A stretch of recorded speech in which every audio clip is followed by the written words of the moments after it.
오늘 말씀은 누가복음 12장 22절부터 40절. 제목은 적은 무리여 무서워 말라입니다. 어렸을 때는 빨리 어른이 되고 싶었습니다.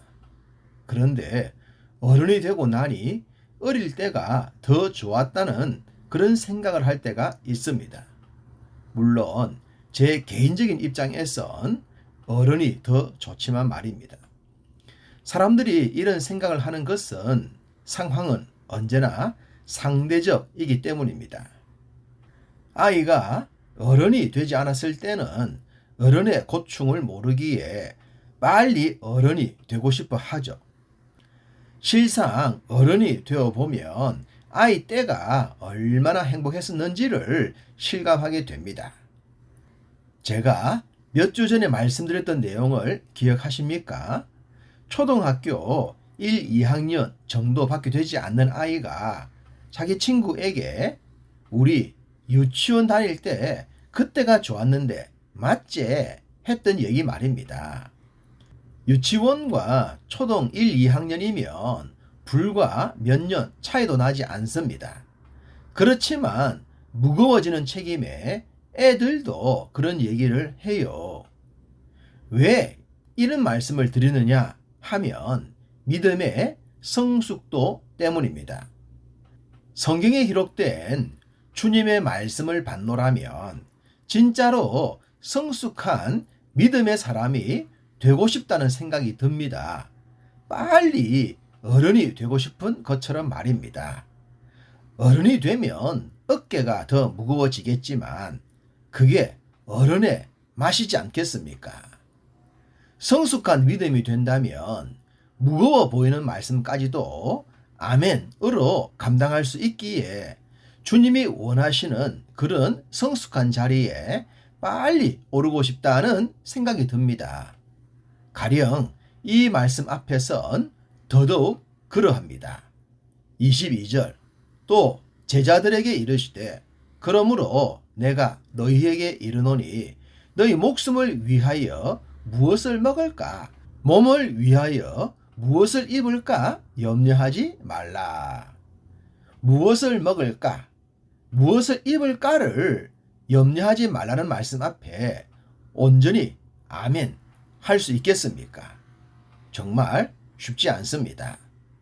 사람들 앞에서는 그렇다고 말을 할 수 있을는지 몰라도 마음 깊은 곳에서는 또 다른 염려가 웅크리고 있기 때문입니다. 저는 교역자로 살아오면서 물질에 대해 심각하게 생각하지 않았습니다. 삶의 규모는 항상 정해져 있었고 자녀들의 양육도 정해진 범위를 벗어나지 않았습니다.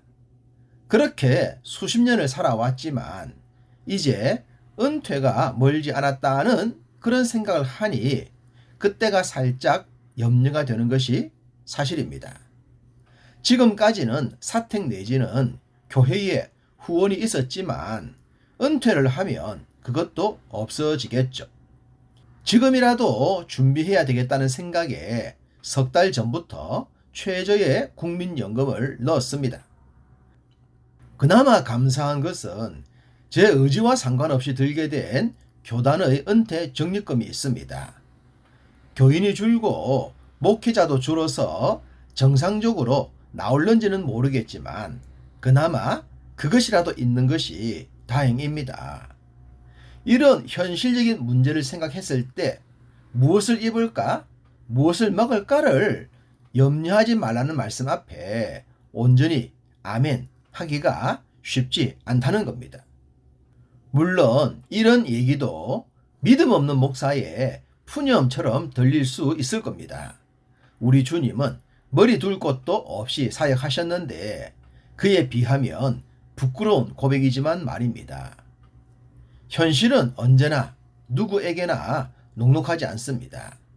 그렇지만 그 현실을 붙들고 염려하고 걱정한다고 해서 답이 나오는 것도 아니라는 사실입니다. 그러니 결론은 뭐겠습니까? 염려하고 걱정하는 것보다는 자족의 마음을 갖는 것입니다. 그래야 스트레스도 받지 않고 매일의 삶에 만족이 있을 겁니다. 지나온 세월도 주의 은혜로 살아왔다면 남은 삶도 주의 은혜로 살아가지 않겠습니까? 주님은 심지도 거두지도 않는 새들보다 우리를 더 귀하다고 하셨기 때문입니다. 염려하고 걱정한다고 해서 답이 나오는 것도 아닌데 그런 것으로 인해 인상 쓰며 사는 것이 뭐가 이롭겠습니까? 몸만 상하죠. 주님은 세상을 살아가는 문제로 인해 고민하는 자들을 향해 말씀하십니다. 29절 너희는 무엇을 먹을까 무엇을 마실까 구하지 말며 근심하지도 말라. 말씀드렸듯이 고민한다고 답이 나오는 것이 아니기 때문입니다. 은퇴 후를 지금부터 고민하면 남은 세월이 불행해지는 것입니다. 그런 삶을 살지 말라는 거죠. 대신 우리는 믿음의 사람들이니 영적인 우선순위를 지키라고 하십니다. 31절 다만 너희는 그의 나라를 구하라. 그리하면 이런 것들을 너희에게 더하시리라. 서두에 말씀드렸듯이 성숙한 믿음이라면 이와 같은 말씀에 크게 아멘 하지 않겠습니까? 비록 현실이 녹록하지 못하고 미래가 준비되지 않았더라도 말입니다. 그러니 성숙한 믿음에 소망이 생기는 것입니다. 성도들을 가르치기에 앞서 저 자신에게 먼저 말하는 고백이기도 합니다. 주님은 염려하고 걱정하는 자들을 향해 28절 마지막엔 믿음이 작은 자들아 라고 하셨습니다. 그리고 32절엔 적은 무리여 무서워 말라고 하셨습니다. 믿음이 작은 자들은 무서워하고 두려워할 수밖에 없습니다. 그러면서도 주님의 나라와 주의 의를 구하는 자들인데요. 이런 자들은 그 수가 많지 않다는 것입니다. 그래서 주님이 적은 무리여 하신 것입니다. 모든 시대를 총괄해도 믿는 자들의 수는 적습니다. 그 중에서 하나님의 나라와 의를 위해 고민하고 애를 쓰는 자들은 더 적다는 사실입니다. 배부른 돼지보다 배고픈 소크라테스가 더 낫다는 말처럼 비록 우리가 적은 무리이지만 또한 연약해서 고민하고 염려하는 자들이지만 그런 우리들이 주님의 나라 일꾼으로 불림 받았다는 사실에 감사하며 기뻐해야 할 줄로 믿습니다. 무엇을 먹을까? 무엇을 입을까를 염려했던 연약한 자들을 향해 주님은 이런 말씀도 주셨습니다.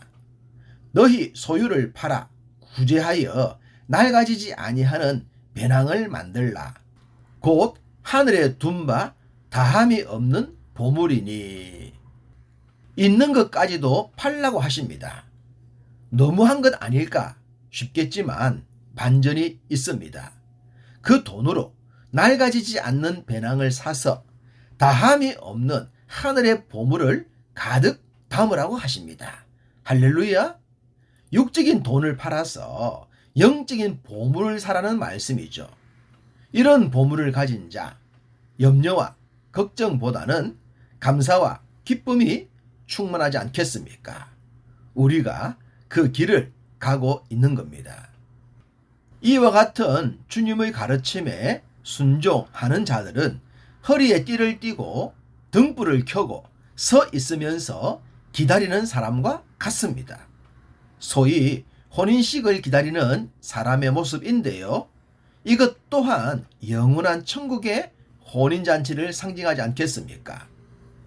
주인과 종이 존재했던 당시 주인이 출타했다가 귀가했을 때 항상 깨어 있어서 준비하고 있는 종이 있었습니다.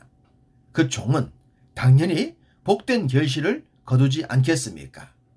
비록 종이었다고 하더라도 누리는 것은 주인과 다름이 없을 정도로 풍성한 복이 주어졌습니다. 이 땅, 우리의 삶이 그럴 수 있겠지만 때가 되면 우리도 주인과 같은 복을 누리게 될 줄 믿습니다. 그러니 염려보다 감사와 자원함으로 받을 복을 위해 말씀에 적합한 하루를 보내시기를 간절히 소망합니다.